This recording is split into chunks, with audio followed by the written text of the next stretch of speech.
Hello, हाँ जी student, कैसे हैं आप सभी? जबरदस्त मस्त। तो इतने दिन से क्या है हम सबसे पहले आपने अभी हमने जब 9th क्लास स्टार्ट की थी तो आपने पहले मैथमेटिक्स के दोनों पार्ट पढ़ लिए हैं। मोशन के बारे में आप फर्स्ट चैप्टर में जान चुके हो और सेकंड चैप्टर में हम force and laws of motion के बारे में पढ़ चुके हैं। आज का जो हमारा चैप्टर रहेगा थर्ड चैप्टर, इसमें हम पढ़ेंगे ग्रेविटेशन के बारे में। आज हम जानेंगे ग्रेविटेशन। तो ग्रेविटेशन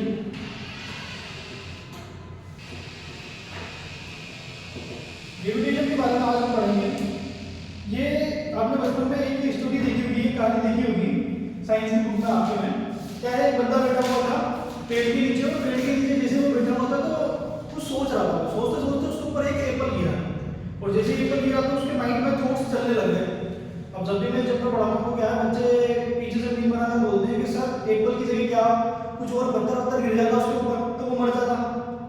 हो सकता है भाई वो मर जाता, पर क्या होता उसकी वजह से, वो अगर वो मर जाता तो आप क्या है, मतलब न्यूटन के बारे में भी पढ़ रहे हो, न्यूटन्स लॉ ऑफ ग्रेविटेशन पढ़ेंगे हम। ये चैप्टर आपको पढ़ना पड़ता, अगर वो नहीं पढ़ाता तो दूसरा आपको पढ़ाता है ना।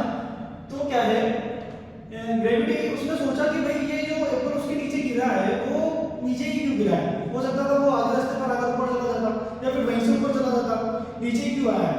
तो इसकी वजह से उसने सोचा और थॉट्स आए, और थॉट्स आने के बाद हमारे ये ग्रेविटेशन वहां से आई। तो उसने जब देखा था तो वो क्या है, ग्रेविटेशन क्या होता है, ये एक फोर्स ऑफ अट्रैक्शन है। किसकी वजह से? ग्रेविटी की वजह से। ग्रेविटी क्या है, किसी भी ऑब्जेक्ट पर, किसी भी चीज पर क्या लगाती है, अट्रैक्शन फोर्स लगाती है। कौन सा फोर्स लगाती है? Attraction force.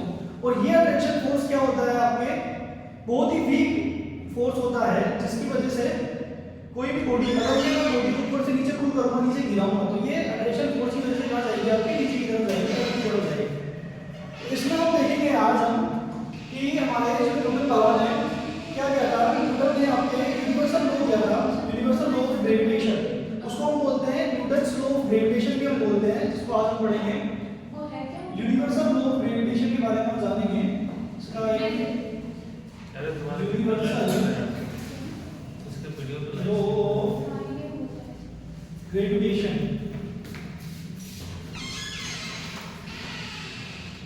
ग्रेविटेशन, या फिर इसे हम बोल सकते हैं न्यूटन्स लॉ ऑफ ग्रेविटेशन, क्योंकि न्यूटन साहब ने दिया था ये लॉ, इसको बोलते हैं Newton's law of gravitation, Newton's law of gravitation. इतनी बड़ी सर आपने हेडिंग डलवा दी, ग्रेविटेशन।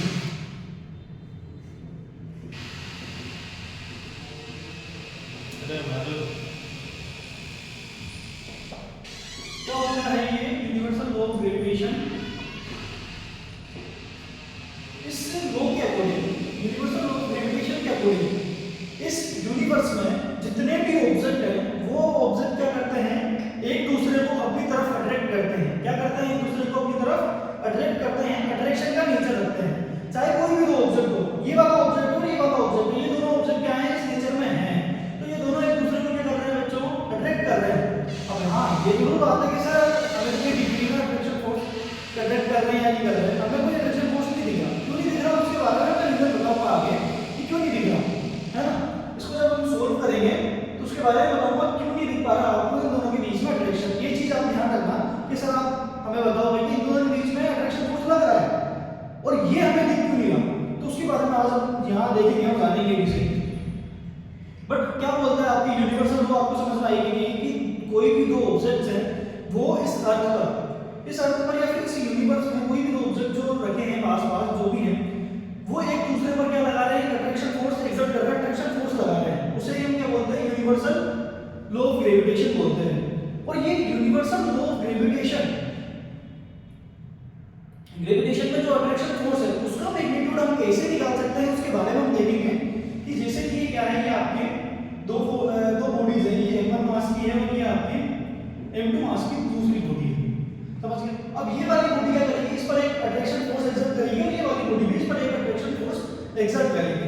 और ये अट्रैक्शन फोर्स क्या होगा, इन दोनों मास के बिटवीन क्या है, आपके r डिस्टेंस है। क्या है, इन दोनों मास के बीच बिटवीन r डिस्टेंस है। और ये वाला जो मास और इस वाले मास पर जो अट्रैक्शन फोर्स लग रहा है, उसका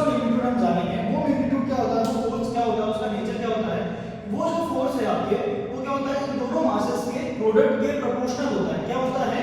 फोर्स आपके proportional to the product of masses, दोनों मास के प्रोडक्ट के प्रोपोर्शनल होता है। देन इन दोनों मासेस के जो बिटवीन जो डिस्टेंस है उस डिस्टेंस के स्क्वायर के इनवर्सली प्रोपोर्शनल होता है। किसके प्रोपोर्शनल होता है बच्चों?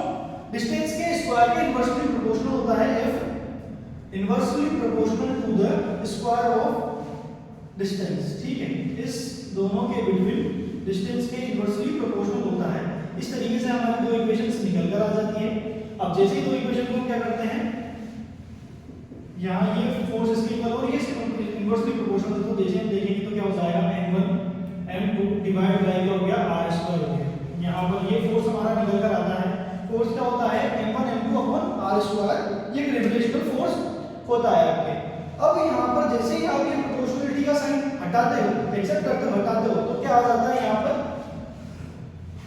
एक ग्रेविटेशनल कांस्टेंट आ जाता है, जिसे हम g से डिनोट करते हैं। किससे डिनोट करते हैं?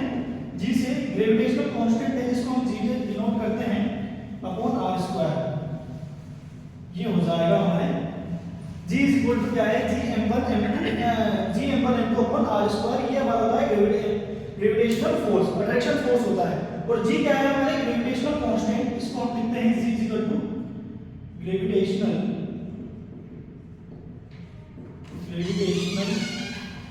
कांस्टेंट। इसकी वैल्यू क्या होती है आपकी, g की ग्रेविटेशनल कांस्टेंट की वैल्यू होती है 6.67 multiply 10⁻⁻11 newton metre square upon KG square. ये चीज हम देखेंगे, इसकी यूनिट कैसे निकली है, कैसे निकालेंगे, इसको हम देखेंगे किस तरीके से ये निकलती है इसकी यूनिट। बट इसकी वैल्यू क्या होती है आपकी 6.67 multiply 10⁻11 newton metre square upon KG square. यहाँ पर ये जो फोर्स आपके है ग्रेविटेशनल फोर्स है, ये क्या होता है, नेचर में अट्रैक्शन नेचर का होता है। क्या होता है, अट्रैक्शन नेचर का। ये जिन पर ये जिन बॉडीज पर लग रहा है वो बॉडीज एक दूसरे को क्या करेंगी, अट्रैक्ट करेंगी, है ना। और सेकंड थिंग है इसका, ये क्या होता है, इस नेचर में बहुत ही वीकेस्ट फोर्स है, ये बहुत वीक फोर्स है। इस वजह से क्या है, ये दोनों जो बॉडीज रखी है एक दूसरे पर अट्रैक्शन फोर्स लगा रही है, आपको अट्रैक्ट होती हुई दिख रही है, नहीं दिख पा रही है। क्यों नहीं दिख पा रही, क्योंकि ये वीक फोर्स है। और इसका रीजन भी यहाँ निकल कर आता है। जैसे कि लेट सपोज हम दोनों बॉडीज का मास ले लेते हैं, जैसे कि यहाँ ये फॉर्मूला आपको मिल गया, पता चल गया आपको। अब मैं बताता हूँ ये दोनों बॉडीज एक दूसरे को अट्रैक्ट क्यों नहीं कर पा रही। जैसे कि ये बॉडीज है, ये मैंने मान ली, ठीक है, 2 kg की बॉडी है। इन दोनों के बिटवीन की जो डिस्टेंस है ले लीजिए, लेट सपोज 5 मीटर है, ठीक है, इतनी दूरी पर रखिए 5 मीटर। और ये वाली जो बॉडी है आपके, ये 3 kg की बॉडी है। यहाँ मास मिल गया m1, यहाँ मास मिल गया आपको m2, ये r मिल गया आपको 5 मीटर मिल गया, ठीक है जी। अब इसको हम इस फॉर्मूला में पुट करते हैं तो देखते हैं, यहाँ F इज इक्वल टू क्या हो जाएगा, g multiply m1 multiply m2 करेंगे तो कितना हो जाएगा, 6 हो जाएगा, अपॉन में कितना हो जाएगा आपके 5 हो जाएगा। हाँ सर, मैग्नीट्यूड तो मिल रहा है, इसका मतलब इसको करना चाहिए अट्रैक्ट। बट ध्यान दीजिए g की वैल्यू, इसकी g की वैल्यू क्या बताई थी मैंने आपको, ये 6.67 मल्टीप्लाई 10⁻11। जैसे ही ये एक दूसरे को कैंसिल आउट करेंगे, इसको मान लीजिए ये वाला 5 kg का मान लीजिए, ताकि हमें दिक्कत नहीं आए, ठीक है। तो ये हो जाएगा हमारे 10 kg स्क्वायर, जैसे कितना हो जाएगा, 5 से 5 कट गया, 2 टाइम, 2 से इसको मल्टीप्लाई करेंगे, कितना हो जाएगा 13 kg 13.24 मल्टीप्लाई 10⁻11, ये कुछ समथिंग आ रहा है आपके, ठीक है, न्यूटन में फोर्स आ रहा है। इतना फोर्स लग रहा है इन दोनों के बिटवीन। अब देखो 10⁻11 10⁻−11 है, तो 0.000000 करके कितना चल जाएगा, बहुत ज्यादा जाएगा, कम से कम 8 पॉइंट के बाद में ये वैल्यूज आ रही है। तो इनके बीच में इतना बहुत वीकेस्ट फोर्स लग रहा है, इस वजह से आपको क्या है, ये दोनों बॉडीज अट्रैक्ट करती हुई नहीं दिख रही है, ठीक है। बट जैसे ही हम क्या है, बड़ी बॉडीज की बात करते हैं, हेवीली बॉडीज की बात करते हैं, जैसे हमारा क्या है, अर्थ है और मून है, ये दोनों क्या है, एक दूसरे पर आपके अट्रैक्शन फोर्स लगा रहे हैं, ग्रेविटेशनल फोर्स लगा रहे हैं। अब अर्थ का मास बहुत ज्यादा है, ग्रेविटी का मास भी बहुत ज्यादा है, ठीक है। तो उनकी कैलकुलेशन करके हम निकालते हैं, तो उनमें हमें निकल कर आता है कुछ ना कुछ ग्रेविटेशनल फोर्स मिलता है, ठीक है। तो इसके बाद में क्या है, ये कांस्टेंट वैल्यू जो आपकी g है, इसकी यूनिट देखेंगे और ये चीज हम फाइंड करना देखेंगे कैसे हमने ये इसकी यूनिट जो निकाली है। तो हम देखते हैं नेक्स्ट हमारा टॉपिक क्या रहेगा?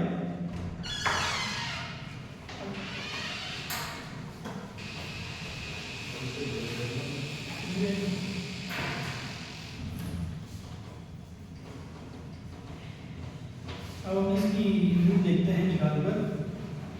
ये जो यूनिट आएगी, unit of gravitational constant,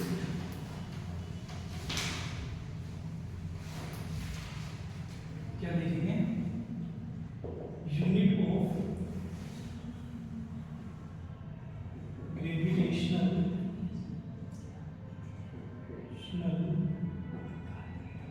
constant.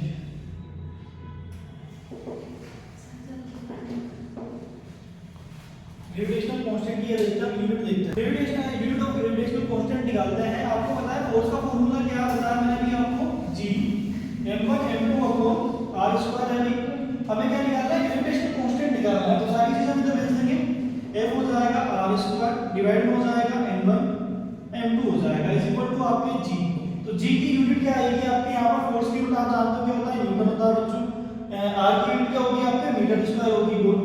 And आपके m1 और m2 की यूनिट क्या होगी आपके? kg multiply kg। तो kg स्क्वायर में लिख दूंगा। यहाँ पर क्या निकल गई आपके? ग्रेविटेशनल कांस्टेंट की यूनिट एसआई यूनिट इसको हम बोलते हैं। क्या है इसकी एसआई यूनिट क्या होगी आपकी? एसआई यूनिट देख लीजिए क्या निकल कर आई आपकी? Newton metre square upon KG square. ध्यान दीजिएगा ये जो ग्रेविटेशनल कांस्टेंट है ये क्या होता है आपके? एक स्केलर क्वांटिटी, केजी क्वांटिटी ये स्केलर क्वांटिटी है। स्केलर क्वांटिटी इसको हम बोलते हैं। अगर मैं यहाँ पर फोर्स मतलब ये दोनों जो बॉडी मैंने ली थी, ये बॉडी m1 और जो मैंने m2 बॉडी ली थी, इन बॉडीज को क्या है मैं 1 kg का मास ले लेता हूँ। 1 kg की ये बॉडी है और ये वाली भी क्या है? 1 kg की बॉडी है। दोनों बॉडीज मैंने 1 kg की ली है और इन दोनों बॉडीज के बिटवीन मैं डिस्टेंस कितनी लेता हूँ बच्चों? 1 मीटर में डिस्टेंस यहाँ लेता हूँ। तो मेरे जो वैल्यू निकल कर आएगी ग्रेविटेशनल कांस्टेंट की, जो मेरे वैल्यू निकल कर आएगी वो देखिए क्या आएगी।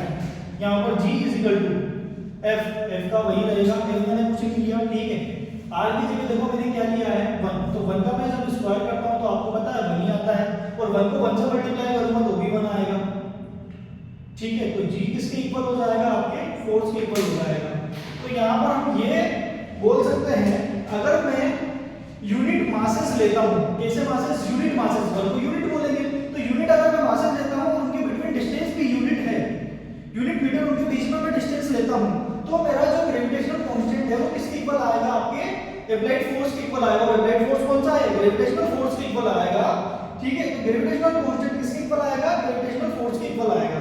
चलिए ठीक है, आज के लिए इतना ही काफी, फिर अपन नेक्स्ट क्लास में देखेंगे। थैंक यू सो मच बच्चों।